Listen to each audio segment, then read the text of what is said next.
Hello बच्चों, welcome to Ashish classes. आज हम क्लास 12th में बायो का एक नया चैप्टर स्टार्ट करने जा रहे हैं। तो चैप्टर है हमारा principles of inheritance and variation. ठीक है, principle of inheritance and variation. और ये हमारे क्लास 12th और नीट एग्ज़ाम दोनों के लिए बहुत ही ज़्यादा इम्पॉर्टेंट है। ठीक है, तो चैप्टर हमारा इम्पॉर्टेंट है। तो सबसे पहले हम वेरिएशन के बारे में समझेंगे। वेरिएशन को हिंदी में बोलते हैं विभिन्नताएं। ठीक है, वेरिएशन का मतलब होता क्या है। ठीक है, आइए इस पॉइंट को, यहाँ पर जो पॉइंट लिखे हैं उनको डिस्कस करते हैं। Offspring are not the carbon copies of their parent. In fact no two organism are exactly similar. They have certain remarkable difference. These difference are called variation. देखो, हमारे अर्थ पे जितने भी ऑर्गेनिज्म हैं, ठीक है, जितने भी ऑर्गेनिज्म का मतलब हम ह्यूमन की बात कर लेते हैं, एनिमल्स की बात कर लेते हैं, तो ये ह्यूमन हो चाहे एनिमल्स हो, इन सभी ऑर्गेनिज्म में क्या होता है, ये कभी कॉपी नहीं होते। कॉपी का मतलब जो ऑफस्प्रिंग होंगे वो अपने पेरेंट्स से डिफरेंट होंगे। ठीक है, जैसे हम अपने आप की बात कर लेते हैं, तो ह्यूमन में क्या होता है, एक इंसान का चेहरा दूसरे इंसान के चेहरे से पूरी तरीके से नहीं मैच करता।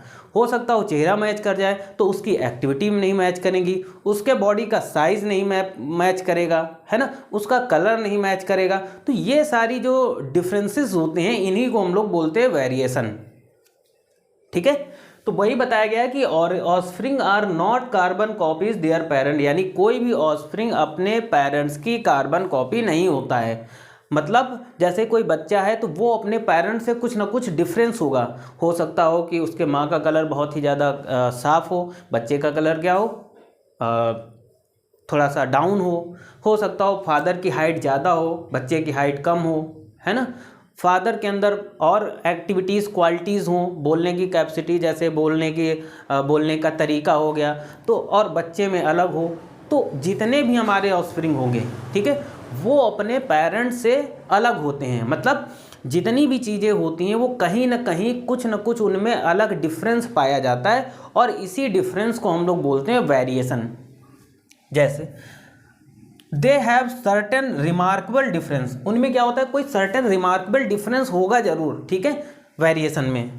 आगे, variation is include all changes in morphological, physiological, can be behavioural characteristics. अब देखो वेरिएशन होता कैसा है, तो मॉर्फोलॉजिकली चेंजमेंट होंगे, है ना, फिजियोलॉजिकली चेंजमेंट होंगे। जैसे हम बात कर लेते हैं शेप की, तो देखो ऑर्गेनिज्म में जो वेरिएशन होगा, हो सकता हो कि शेप अलग अलग हो, कोई लंबा हो, कोई छोटा हो, कोई बौना हो, तो ये शेप के बेस पे डिफरेंस होता है हमारा वेरिएशन। दूसरा हो जाता है साइज आप समझ ही गए, है ना। शेप मतलब कोई मोटा है बहुत ज़्यादा, कोई दुबला है बहुत ज़्यादा, ये हो गया साइज़, कोई छोटा लंबा बड़ा, है ना, ये वेरिएशन होता है। क्योंकि अगर घर में 5 लोग हैं तो 5 लोगों की हाइट एक जैसी नहीं हो सकती, उनका जो बॉडी का साइज़ हो सकता है वो एक जैसा नहीं हो सकता। मतलब कहीं ना कहीं उन सब में क्या होगा, डिफरेंस होगा, और उसी को हम लोग वेरिएशन बोलते हैं। कलर की बात कर लेते हैं, तो कलर घर में अगर 10 मेंबर हैं तो कहीं ना कहीं सबके कलर में कुछ ना कुछ डिफरेंस होगा, है ना। किसी का बहुत ही ज़्यादा कलर फेयर है, किसी का बहुत ही ज़्यादा डल है, कोई मीडियम है, तो ये भी हमारा वेरिएशन हो जाता है। ठीक है, आगे, रिलेटिव पोजीशन ऑफ बॉडी। अब बॉडी का पोजीशन जैसे हमने बता दिया, बॉडी में भी कई सारे चेंजमेंट होते हैं, सबकी बॉडी एक जैसी नहीं होती, तो ये भी एक वेरिएशन है। एंड हैबिट्स भी हो जाती हैं, हैबिट्स में भी लोग एक जैसे नहीं होते हैं। कोई ड्रिंकिंग करता है तो कोई नहीं करता है, कोई प्यार से बोलता है तो कोई बहुत ही ऐसे बोलता है जैसे लड़ रहा है ना। तो सबकी हैबिट्स अलग अलग हैं। किसी को लौकी की सब्ज़ी पसंद है तो किसी को तरोई पसंद है, किसी को बैंगन पसंद है, किसी को कटहल नहीं पसंद। तो सबकी जो हैबिट्स होती हैं वो भी क्या होती है, डिफरेंस होती हैं, और ये भी हमारा एक वेरिएशन होता है। ठीक है, तो जितने भी हमारे ऑफस्प्रिंग होते हैं वो अपने पेरेंट्स की कार्बन कॉपी नहीं होते हैं, मतलब अपने पेरेंट्स जैसे नहीं होते हैं, वो कहीं ना कहीं अपने पेरेंट्स से क्या होंगे, डिफरेंस होंगे, अलग होंगे, इसी को वेरिएशन बोलते हैं, है ना। मॉर्फोलॉजिकली अब डिफरेंस होता है, फिजियोलॉजिकली होता है, बिहेवियर के बेस पे होता है, तो ये डिफरेंस पाए जाते हैं। ठीक है, इन्हीं को हम लोग वेरिएशन बोलते हैं। ठीक है, जैसे हमारे कैरेक्टर हमारे पूरी तरीके से हमारे पेरेंट्स से नहीं मिलते हैं, ठीक है। तो ये वेरिएशन होता है। अब वेरिएशन भी हमारा दो टाइप का होता है, यानी टू टाइप्स का वेरिएशन होता है, एक सोमैटिक वेरिएशन और एक होता है जर्मिनल वेरिएशन। हम सोमैटिक वेरिएशन की अगर बात करते हैं तो सोमैटिक वेरिएशन वो वेरिएशन होता है जो इन्वायरमेंटल फैक्टर्स की वजह से होता है, इन्वायरमेंट चेंज होने की वजह से हमारा सोमैटिक वेरिएशन होता है। जर्मिनल वेरिएशन ऐसा होता है जो जर्मिनल होता है, मतलब वो वन पीढ़ी से दूसरी पीढ़ी में, अनदर पीढ़ी तक जाता है, एक जनरेशन से दूसरी जनरेशन में, और हमें हमारे पेरेंट्स से मिलता है। सोमैटिक वेरिएशन में हम समझने की कोशिश करते हैं कि सोमैटिक वेरिएशन वैसा वेरिएशन होता है जैसे हम बहुत ही ज़्यादा गर्म जगह पे रहते हैं, ठीक, तो वहाँ पर ज़्यादा दिन गर्म प्लेस पे रहने पर हमारे बॉडी में क्या हो जाता है, चेंजमेंट हो जाता है, हमारा जो कलर होगा वो डल हो जाएगा। तो ये इन्वायरमेंटल फैक्टर है जिसकी वजह से क्या होता है कि हमारे बॉडी पे चेंजमेंट आ जाता है। हम बहुत ही ज़्यादा ठंडी वाली जगह पे चले जाते हैं तो कुछ 2-4 महीने, 4 महीने, 8 महीने, साल, 2 साल रुकने के बाद में क्या होता है कि हमारा कलर बहुत ही ज़्यादा फेयर हो जाता है।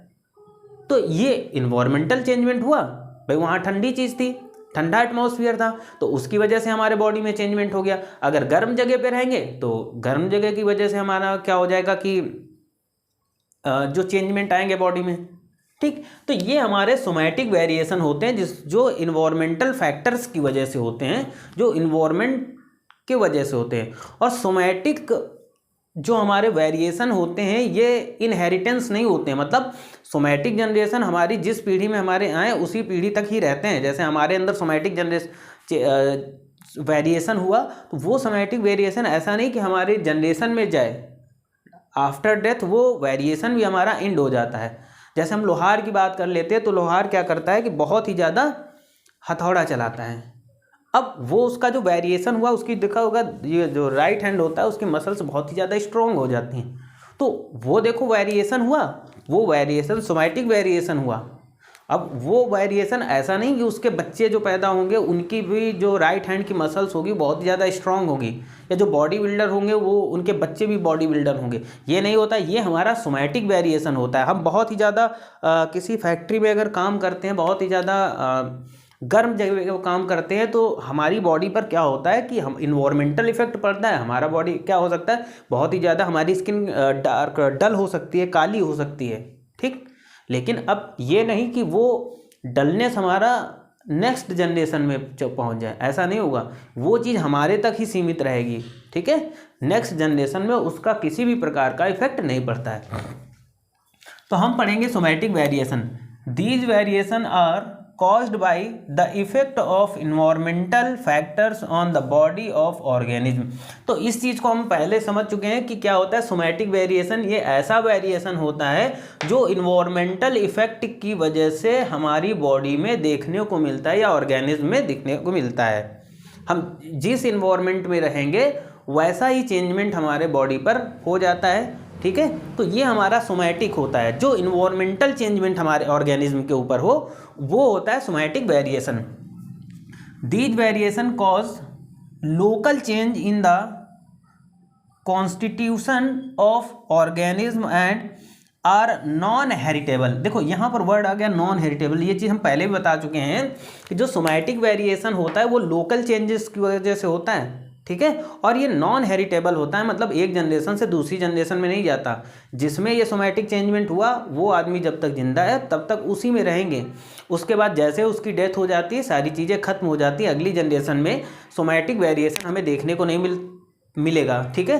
तो ये कहीं ना कहीं इनहेरिटेबल है, सॉरी नॉन हेरिटेबल है, okay. These are confined only up to a particular and lost with the death of organism. वही चीज़ बताई गई कि ये एक पार्टिकुलर व्यक्ति में देखने को मिलेगा, मतलब सोमैटिक वेरिएशन हमारे में या जितने भी सोमैटिक वेरिएशन होता है उनमें देखने को मिलेगा, लेकिन जैसे उस इंसान की डेथ होती है तो वो सोमैटिक वेरिएशन वहीं पे ख़त्म हो जाते हैं, यानी नेक्स्ट जनरेशन में नहीं जाते हैं, ठीक है। आगे हम लोग बात करते हैं germinal variation. Germinal variation are produced due to the change in germ plasm of organism. देखो जर्मिनल वेरिएशन जो होता है वो किसी ऑर्गेनिज्म के जर्म प्लाज्म में चेंज होने से मिलता है, ठीक। अगर किसी ऑर्गेनिज्म के जर्म प्लाज्म में अगर कोई भी वेरिएशन, कोई भी चेंजमेंट होता है तो वो चेंजमेंट हमें क्या होता है, नेक्स्ट जनरेशन या उसकी आने वाली जनरेशन्स में दिखाई देता है, तो वो होता है हमारा जर्मिनल वेरिएशन। जर्मिनल वेरिएशन मतलब जो वेरिएशन हमें one generation to another generation में दिखाई दे, वो जर्मिनल वेरिएशन होता है। ठीक है, और यहाँ पर क्या होता है कि जर्म प्लाज्म में चेंजमेंट होगा, लेकिन उसका इफेक्ट आने वाली जनरेशन में देखने को मिलेगा। तो ये होता है हमारा बेसिकली जर्मिनल वेरिएशन, जो वन पीढ़ी टू अनदर जनरेशन चलता है। ठीक, these variations are also called genetical variation. हाँ, इनको जेनेटिकल वेरिएशन इसीलिए कहते हैं क्योंकि ये जेनेटिक रहते हैं, है ना, ये जेनेटिक हो जाते हैं। ठीक है, as they are these are inheritable. Heritable का भी मतलब वही होता है ना, ये one generation to another generation जाते रहेंगे, इसीलिए इसको बोलते हैं जर्मिनल वेरिएशन। तो हमने आज सिर्फ वेरिएशन के बारे में पढ़ा, वेरिएशन के टाइप पढ़ा। ठीक है, अब इसके आगे हम लोग और चैप्टर को पढ़ेंगे, लेकिन आज हम लोगों ने स्टार्टिंग की है सिर्फ और सिर्फ वेरिएशन को समझा है। ठीक है, और इसके आगे हम नेक्स्ट लेक्चर में पढ़ेंगे। Thank you for this class.